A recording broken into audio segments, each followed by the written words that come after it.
Sa gitna ng pagdadalamhati dahil sa kamakailang pagpanaw ng isang mahalagang tao sa kanyang buhay, nagbahagi ng emosyonal na pahayag ang veteranang aktres na si Jacqueline Jose. Bago pa man mangyari ang malungkot na pangyayaring ito, may inamin si Jacqueline kay Coco Martin na kilala bilang isa sa mga pinakamahuhusay at sikat na aktor sa industriya ng showbiz ngayon. Si Jacqueline Jose, kilala sa kanyang kahusayan sa pagganap at sa kanyang matapang na personalidad, ay hindi madalas nagbubukas ng kanyang damdamin sa publiko. Kaya't nang siya ay magsalita ng mga personal na bagay, agad itong naging usap-usapan.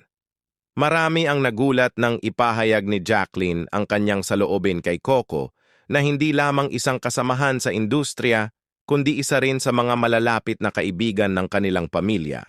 Ayon kay Jacqueline, bago pa man pumanaw ang kanilang mahal sa buhay, nagkaroon siya ng pagkakataon na makausap si Coco Martin. Sa kanilang pag-uusap, ibinahagi ni Jacqueline ang kanyang pangamba at kalungkutan, kasama na ang kanyang mga hinaing at mga bagay na bumabagabag sa kanyang isipan.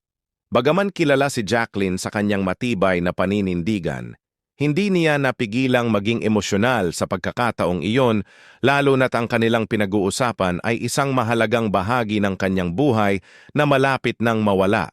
Sa kanyang pag-amin, sinabi ni Jacqueline na malaki ang respeto at tiwala niya kay Coco.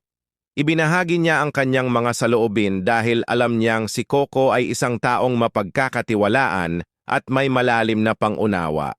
Ayon kay Jacqueline, ang kanilang pag-uusap ay isang paraan upang maibsan ang kanyang nararamdamang bigat sa dibdib at upang makahanap ng kalmadong damdamin sa kabila ng paparating na trahedya.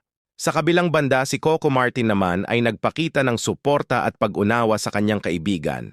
Kilala si Coco sa kanyang pagiging maalalahanin at sa kanyang pagpapahalaga sa mga taong malapit sa kanya. Siniguro ni Coco kay Jacqueline na nandyan siya para sa kanya at sa kanyang pamilya, lalo na sa panahon ng kanilang kalungkutan at pangangailangan ng suporta. Sa pagpanaw ng mahal sa buhay ni Jacqueline, pinatunayan ni Coco ang kanyang pangako. Naging isa siya sa mga unang nagpaabot ng pakikiramay at suporta sa pamilya ni Jacqueline. Ipinakita ni Coco na hindi lamang siya isang mahusay na aktor, kundi isang tunay na kaibigan na handang dumamay sa oras ng pangangailangan. Marami ang humanga kay Jacqueline dahil sa kanyang katapatan at tapang na ipahayag ang kanyang saloobin, pati na rin kay Coco sa kanyang pagiging isang matalik na kaibigan.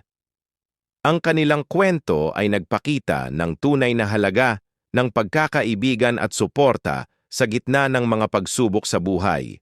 Ang mga tagahanga at taga-subaybay ng parehong mga aktor ay nagpaabot din ng kanilang pakikiramay at suporta.